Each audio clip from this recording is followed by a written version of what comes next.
യഹൂദ പുരോഹിതനും മാർക്കോസും ഇതിൽ വശംവദനാകാതെ സ്വന്തം ഏറ്റുപറഞ്ഞ പശ്ചാത്തലിച്ച പത്രോസും തമ്മിലുള്ള സംഭാഷണമാണ് ഞാൻ ഇവിടെ അവതരിപ്പിക്കുന്നത്. മാർക്കോസ്, എവിടെയും മാറി കാണുന്നില്ലല്ലോ. അവർ എവിടെയാണ് സമ്മേളിക്കുന്നതെന്ന് നീയല്ലേ പറഞ്ഞത്? ഞാൻ വല്ലതും പറഞ്ഞ ചെവി അടച്ചു വെച്ചാൽ വല്ലതും കേൾക്കുമോ നീ? രണ്ട് ചെവിയും തോന്നവൻ യേശുവിനെ പിടിക്കാൻ പോയതാ. ഒരു ചെവിന്ന് പോയി, പിന്നെ യേശുണ്ടായിരുന്നിട്ടുണ്ടാ ചെവി ശരിയാക്കി കിട്ടിയത്. നിന്റെ ഒരു ചെവി അത് ശരിയാക്കി തരാണ് യേശു നമ്മളിവിടെ വന്നിരിക്കുന്നത്.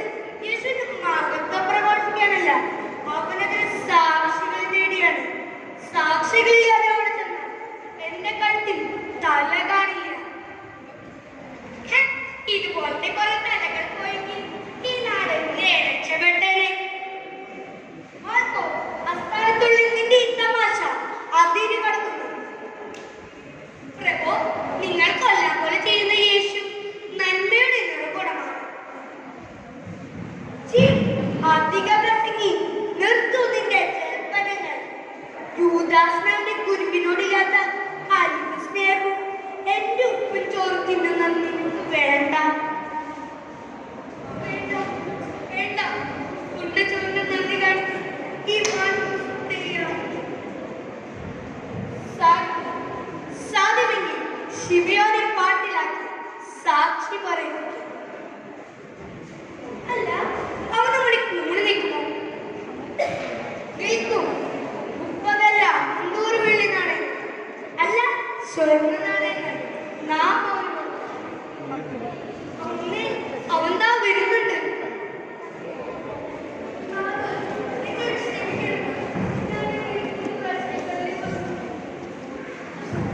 ആരാണ് നിങ്ങൾ?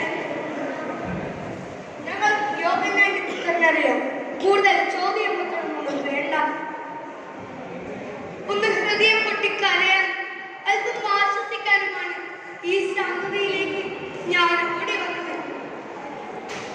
നിന്റെ ഹൃദയവേദന മാറ്റാനും നിന്നെ വലിയവരുമാക്കാനുമാണ് ഞങ്ങൾ വന്നത്. ഇയാളിൽ നിന്നുള്ള ജീവിതം അടുത്തില്ല ശിവയോ. അവർ പറയുന്നത് കേൾക്കൂ പത്രോസ്, കേൾക്കൂ, കേൾക്കൂ. സാത്താനെ, ദൂരെ പോ. നിന്റെ ഗുരുവിനെ പോലെ ഞങ്ങൾക്ക് നിന്റെ സഹായം വേണം. അവിടെ സാക്ഷി പറഞ്ഞാൽ നീ ചോദിക്കുന്നതെങ്കിൽ ഞാൻ സമ്മതമല്ലേ ശിവയോ? അല്ല അല്ല, എനിക്കൊന്നിന് സമ്മതമല്ല. എന്റെ ഗുരുവിനെ തള്ളി പറഞ്ഞ ഈ നാവും അറുത്ത് കൽപ്പിച്ച് എന്റെ പാപത്തിന് പരിഹാരമാകുന്നു. പോകൂ, പോകൂ. ഇവർ കാര്യം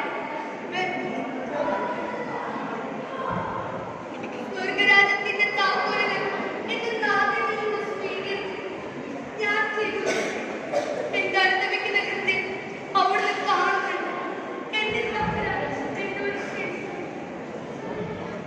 അതെ, പത്രോസിനോട് ക്ഷമിച്ച നമ്മുടെ ദൈവം അനുരഞ്ജന കൂതാശയിലൂടെ അനുദമിക്കുന്ന പാപികളോട് ഇന്നും ക്ഷമിക്കുന്നു. ജയ് ക്രൈസ്റ്റ്.